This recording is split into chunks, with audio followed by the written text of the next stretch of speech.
को अर्घ देता था। एक दिन वह राजा सत्यव्रत सूर्य भगवान को अंजलि में जल लिया अर्घ देने के लिए। उसी समय एक छोटी सी मछली उस जल में आ गई। जब हाथ में आई तो राजा ने उस जल को फिर से गिरा दिया, फिर जल उठाया, फिर वह मछली उस हाथ में आ गई, फिर जल गिरा दिया। जब ऐसे ही बार बार करता गया वह मछली इनके हाथ में आती गई। तो महाराज मछली जब आई तो इस बार बोल पड़ी कि मुझे क्यों बार बार फेंक रहे हो, मैं बहुत ही भयभीत हूँ। इस जल में बड़े बड़े जीव हैं जो मुझे मार डालेंगे और मुझे खा डालेंगे। राजा को बड़ा आश्चर्य हुआ कि यह मछली होकर के बोल रही है और हमसे बात कर रही है। यह कोई साधारण मछली नहीं हो सकती है, जरूर इसमें कोई ना कोई राज है।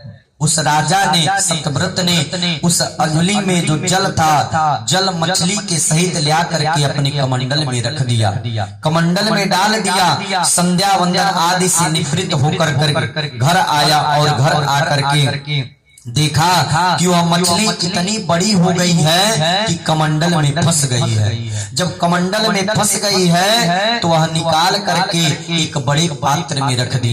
जब बड़े पात्र में रखे तो कुछ समय बाद देखा कि मछली और बड़ी हो गई है, उसमें भी फंस गई है।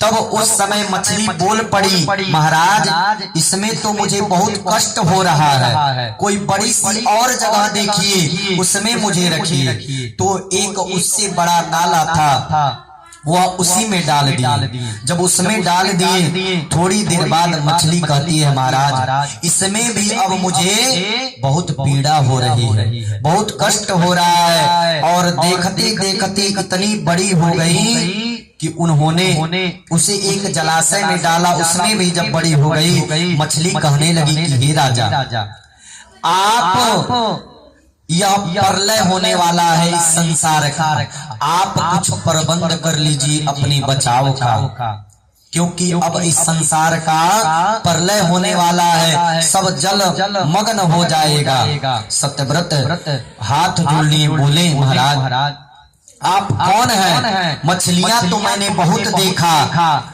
लेकिन जितनी बड़ी आप हैं, आप कौन हैं? आप इतनी जल्दी बड़ी हो जा रही हैं, इतना बड़ा स्वरूप आपका, आप कौन हैं? थोड़ी देर में आप इतना बड़ी क्यों हो जा रही हैं? तब मछली के स्वरूप में से सहसा भगवान चतुर रूप में प्रकट होकर बोले, राजन मैं इस रूप में इसलिए तुम्हें दर्शन देने आया हूँ कि आज के 7वें दिन जब प्रलय होगा तो उस प्रलय में समुद्र अपनी मर्यादाओं को भूल जाएंगे, हर तरफ जल ही जल नजर आएगा, संसार जल मग्न हो जाएगा। उस समय पृथ्वी पे दिव्य नौका का स्वरूप बनाकर मैं आऊंगा, सप्तऋषि भी उसमें बैठेंगे, तुम भी जड़ी बूटियों को लेकर के उस नौके में बैठ जाना और मुझ मत्स्य के जब मैं फिर से एक रूप मत्स्य का धारण करूंगी तो मेरा सिंह होगा, उस नौका को तुम मेरे सिंह में फंसा देना जिससे मैं तुम्हारी रक्षा करूंगी। यही भगवान का मत्स्य अवतार हुआ। प्रेम से बोलिए मत्स्य भगवान की। ऐसा कह करके वह मत्स्य भगवान अंतर ध्यान हो गए। और जब 7वें दिन ऐसा हुआ तो वह नौका जब दिखाई पड़ा तो राजा उसमें चढ़ गए। और जब यह मत्स्य भगवान दिखाई पड़े, उनका सिंह दिखाई पड़ा तो नौका का जो रस्सी था उस इनके सिंह में फंसा दिया और भगवान ने इन राजा का और ऋषियों का भी उद्धार किया। यही भगवान का मत्स्य अवतार राजा परीक्षित को भगवान ने श्रवण कराया। अब सुखदेव जी कहते हैं कि हर अवतार को हमने आपको विस्तार पूर्वक सुना दिया, लेकिन अब बारी है सूर्यवंश का, जो मैं आपको संक्षेप में सुनाऊंगा। क्योंकि हे राजन, अगर मैं सूर्यवंशियों का कथा कहने लगूंगा तो 100 वर्ष बीत जाएगा, लेकिन सूर्यवंशी का कथा समाप्त नहीं होगा। यह कथा आप लोगों को कल 2 बजे से सुनने को मिलेगा। कल 2 बजे से प्रभु श्री रामचंद्र जी के अवतार का कथा सुनने के लिए मिलेगा। राजा हरिश्चंद्र जी की कथा आप लोगों को सुनने के लिए मिलेगा।